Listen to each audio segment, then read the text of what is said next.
Hey, what's going on, everybody? This is Tyrone back with Tech Life. And this article comes to you guys from AT&T's newsroom. I'll leave a link to it in the description so you guys can check it out. So, AT&T Wireless is AT&T's bread and butter. I think we all can understand that. And it's by numbers a fact. But this fiber thing, it requires a lot of resources. And in the stage that AT&T is where they're at today in that deployment and in that well-oiled engine, if that's what you want to call it, even though maybe financially it's not as effective, they are still having to invest a lot more money into that business than anything else. So even though they're doing a ton of route miles and the amount equaling is from all the way from New York to LA, it's still very, very expensive to do so.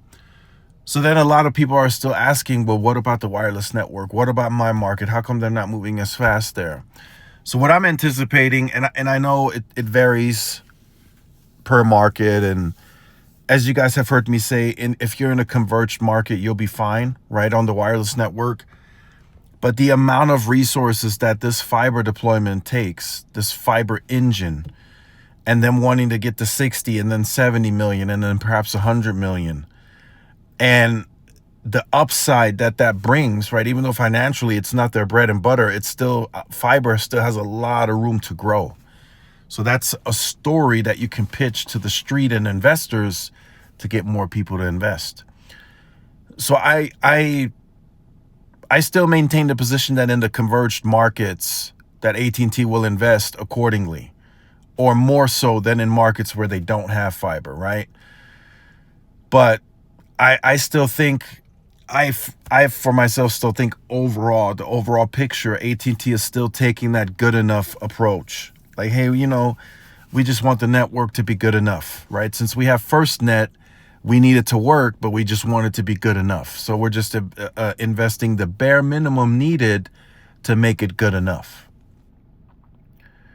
right? So there might be areas where you're like, yeah, AT&T added a few sites here and there, but I still don't feel it's enough density, for one, comparing it to the competition, and then you can still see on your cellular device that, yes, although it's good enough, right, it's lackluster, it's not dynamic, it's not anywhere close to what the competition is producing in some of these areas, right? So I still privately get asked this a lot. What about AT&T? What are they doing? Are they going to buy more spectrum? I think they will. I don't see why they wouldn't, right? They're going to get more 3.45. That's coming down the pipeline, and then any further spectrum auction, they'll compete, they'll bid. But I just don't know if they'll be the winning bidder anymore. And I just don't know how that wireless network looks, say, 10 years from now, right? Is it more dense? Likely so, but I just don't see it being as dense as Verizon and T-Mobile. Their strategies and engineering is completely different versus AT&T's in many markets. In many markets, AT&T decided the macro build is done, and we're just going to do C-RAN to fill in RSRP, low RSRP areas. They've decided that here by me. They're doing some towers, but it's not nearly enough, because now I'm seeing, and I said this in the video, now I'm seeing C-RAN pop up where the competition has macros. So that's not, some people are saying it's good enough, and some people are saying, no, that's not going to cut it if you're competing, right? So just wanted to talk about that. You guys have heard me say fiber has taken priority, and that build is very, very tedious. It's a grind you have to embrace, and it's very expensive. So let me know your thoughts in the comments on this. Just wanted to bring a bit more clarity on the wireless situation. And wireless is not going anywhere. It's still their bread and butter.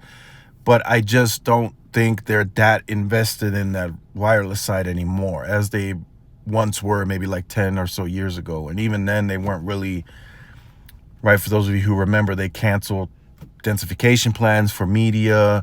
So were they ever really that invested in their wireless business? Maybe at one point when they were up and coming, and it really was the upside and the only growth that they've enjoyed.